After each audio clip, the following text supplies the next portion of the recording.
What's good, you guys? You know who it is, man. It's your boy, Mr. Relentless Lex, and I'm back like I never left this mother. Yes, Sirski. All right, so, man, we got today's video on the BET Awards. It's coming from the Truth Is podcast. The link of the original video will be inside the description. Now, this says the 2026 BET Awards shows that they got Druski.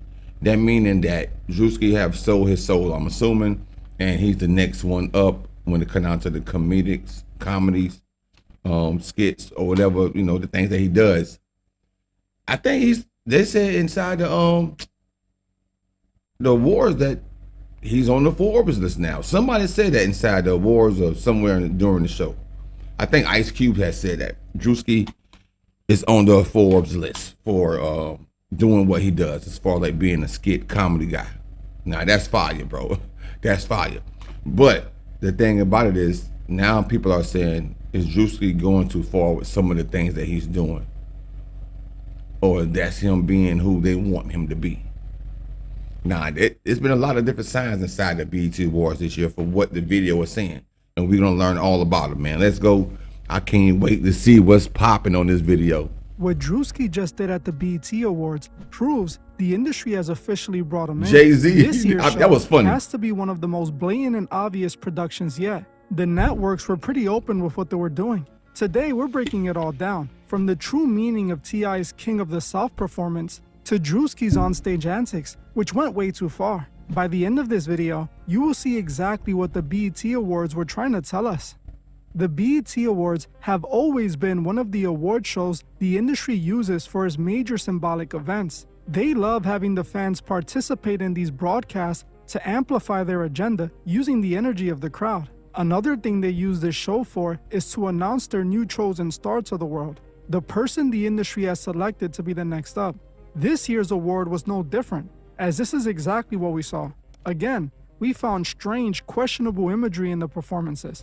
And we also saw them show us who they have chosen. This year, Druski was selected to host the BET Awards. Over the last year, Druski has become one of the most popular online comedians. His skit pulls in millions of views, and he is constantly going viral. His last two trending moments were his Mega Pastor Church skit and his Erica Kirk skit. Both broke the internet, but were also very controversial and offended many people. Some claim Druski was bad-mouthing people's religious beliefs, while others felt he was just holding up a mirror. I actually covered that skit, and I agree that Druski was just imitating the biggest figures in the prosperity gospel. I felt that people were honestly mad at the wrong person. While Druski was joking on these pastors, he was only able to do it because of their actions. Facts. I was about to say that. Now, he may have told jokes about the pastors or about Erica Kirk. Maybe he did, and it was damn sure funny. It was both of the skits was damn sure funny. But the thing about it is, he's shedding light to what's really going on. He's shedding light. Now the pastor's coming out with the little rope cord thingies, $5,000-$10,000 red bottom shoes on, suits that's costing $10,000 maybe, bro. And the congregation is giving up. How that look, bro? And everybody in the congregation probably ain't got what he got or can't even pay their light bill. So I think Druski is bringing awareness to those pastors, though, for real. While I defended the skit for that purpose, I cannot defend what he did at the BET Awards. There is something about doing that skit during the BET Awards that feels so wrong to me, especially when you consider the rest of the show's imagery. While Druski was hosting the show, he was also performing his skits in between. He had a few funny moments, like when he parodied Jay-Z's Roots freestyle from earlier this year. He popped out with an afro wig and glasses and looked like a chubby Jay-Z. It was spot on. He also did his Could Have Been Records live during the show, which people found funny. All of this was expected, but what felt wrong was that he started the show with the Mega Church skit. Druski literally opens the BET Awards by ascending on wires hovering over the crowd. He is doing his Mega Church impression and starts talking about walking on the blood of Jesus and impregnating other celebrities with the word of Jesus. This rubbed me the wrong way. Now you may be asking, if I did not have a problem when he first did the skit, why do I have a problem with it now? I am not being hypocritical, but the fact is, this environment changes everything. When I did my video on Druski, I was not justifying what he did. At the end of the day, he was making fun of people's beliefs, which is wrong. But my point was, he was only able to do it because of the bad actors who used the church for their own nefarious reasons. We should not be mad at the man holding up the mirror, but those whose reflection we see in it. Now, when you do that same skit at the BET Awards, Facts, where man, everything that's is facts. already... That was a great way to put it, though, Truth Is Podcast. Don't be mad at the man that's holding up the mirror. Don't be mad at the man that's holding up the mirror. Be mad at the man that's in the reflection. Facts. so blatantly against those beliefs, it no longer feels like a mirror, but a direct mockery. Whether BET requested that specific skit or not, the effect is the same. The show opened on church mockery. Why else would they open the award show with the mega church routine? Out of all the skits he's done, that's the one they wanted him to open the broadcast with. Award show segments like this are typically planned in advance between talent and production. Druski is told what is expected from him. So think about it, out of all the skits he could have done, why did they have him do this one, where he just so happened to be using Jesus as a joke? Some would look at this and say, this shows what the industry represents at the end of the day. They are always using these massive broadcasts to push things like this. Now, this also tells us something very important. The industry has officially brought Druski in. They have him doing things like this on one of their biggest stages. This shows us who the industry is putting front and center right now. Now, don't get it confused. Druski has been in those rooms for a while now. You don't make it to that level without some powerful networking. But the fact that they chose him to host the BET Awards and that they had him do this specific skit points to him being the chosen face for this season. He is the one they're using to lead the award ceremony. But when you place that Druski skit next to the T.I. performance, you see exactly why it changes everything. Once again, we see the same visual symbolic tropes that have become expected from these award shows, like dark red lighting with flames and very specific visual imagery. To an average person who doesn't really examine the themes on display, they see a grand performance by a South hip-hop legend. But to anyone who understands the language of symbols, you instantly see a complete different story. The set was called the King of the South performance. T.I. performed some of his biggest hits while his son made a guest appearance. But, just like always, we can spot certain imagery that tells us something else entirely. First, let's talk about the symbolism of the king and the crown. The crown and the entire king label ties back to King Solomon. In many ancient traditions, King Solomon is seen as a symbol of the ultimate builder. Some groups built their entire ideology around King Solomon's teaching and becoming the great master builder. They incorporate building tools to their symbols to represent this. While Solomon built the temple for God, these groups use his symbol for building their own inner temple. Those who study this think that by mastering this technique, they can reshape their own reality and in turn affect reality itself. Essentially, they become the architects of their own temples. They often use symbols like the square and compasses to represent this imagery. If we look at T.I.'s performance, it appears these symbols could have been incorporated for this very reason. Look at this still from the broadcast. T.I. is standing inside a squared circle. Inside that squared circle, we see the words King of the South. This is all connected to this symbol here, known as the symbol of the magnum opus. It is a symbol tied to these beliefs surrounding King Solomon. The meaning of this symbol is a person who has become an ultimate builder and achieved the magnum opus. They have become the king of their own temple.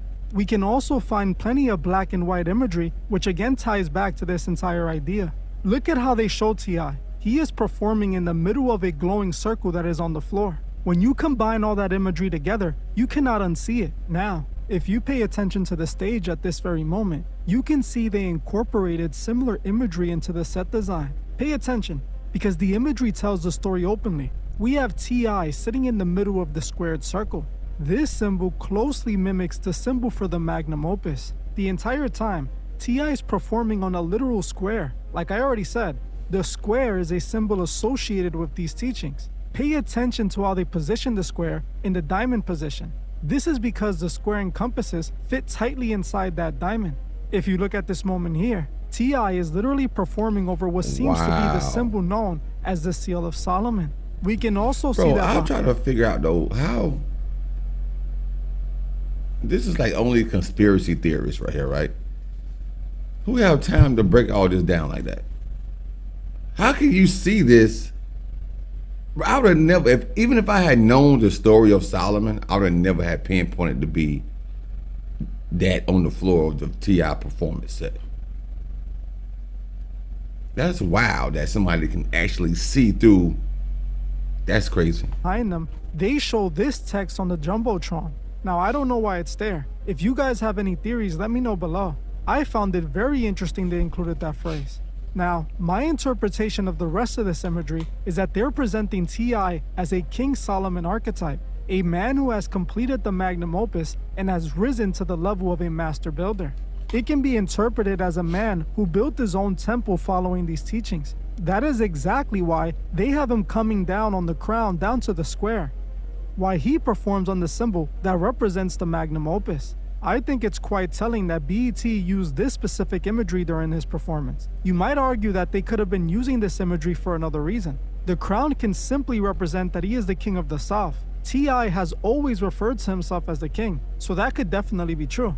But that same imagery also has a secondary symbolic meaning. Considering the observable influence the esoteric has had on the industries, to me, it is easy to believe they use these symbols for more than one meaning. The average person sees only the surface level understanding. It is a crown and he is a king, while others who understand the deeper meaning see a grand magnum opus transformation. You tell me, why else use this imagery? Now, I do not know if T.I. chose this imagery or if it was those who put the show together. For all we know, T.I. doesn't even know what it all means. But for whatever reason, the industry loves using this exact same imagery every year. I covered the BET Awards over the last few years, and we saw the exact same things. Last year, they had gospel artist Kirk Franklin being humiliated by Kevin Hart on stage. Oh yeah, I remember that part. It had that same mock the church energy, just like we saw with Druski this year.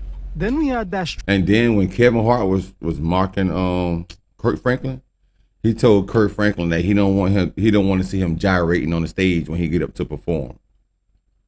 But during the whole time when Kevin Hart was saying that, bro, man, Kirk Franklin's face was looking like, you mother effer. I ain't gonna hold you, bro. Go back and look at it. He was so uncomfortable when Kevin kept going. I guess he was trying to get him to laugh, and Kirk never laughed, bro. He never laughed. Strange dark performance with Taraji P. Henson that everyone agrees was just scary. The year before that, it was Will Smith, and just like we see with T.I., he was utilizing the exact same imagery. Will Smith was performing in the circle with the flames and all the bells and whistles. This has become common imagery for these shows. Who knows? Maybe the stars do not know what it all means, and they just show up for the promo or the paycheck. But I still think it's quite interesting that every time, it is exactly the same. When you step back and look at the entire broadcast, it all starts to connect. You have Druski being officially brought in, opening the show with a skit that makes fun of the church, cementing his new status on their biggest stage. Then you have T.I. performing inside that specific stage geometry, using the exact same imagery we see them repeat year after year.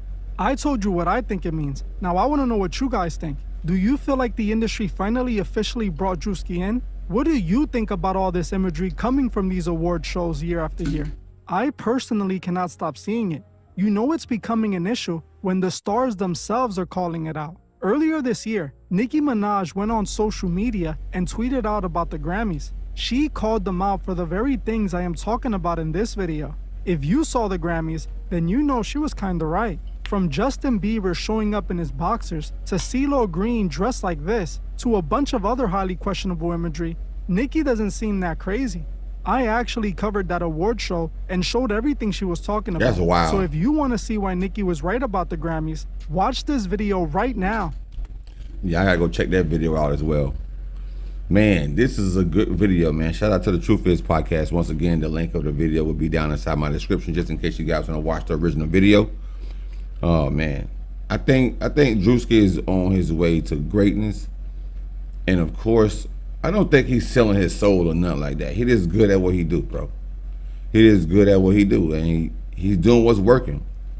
Cause look, you can't get that many views by not being funny, bro. You can sell your soul. I know people that try to sell their soul, who claim they say to have sold their soul or try to, and ain't as successful as Druski.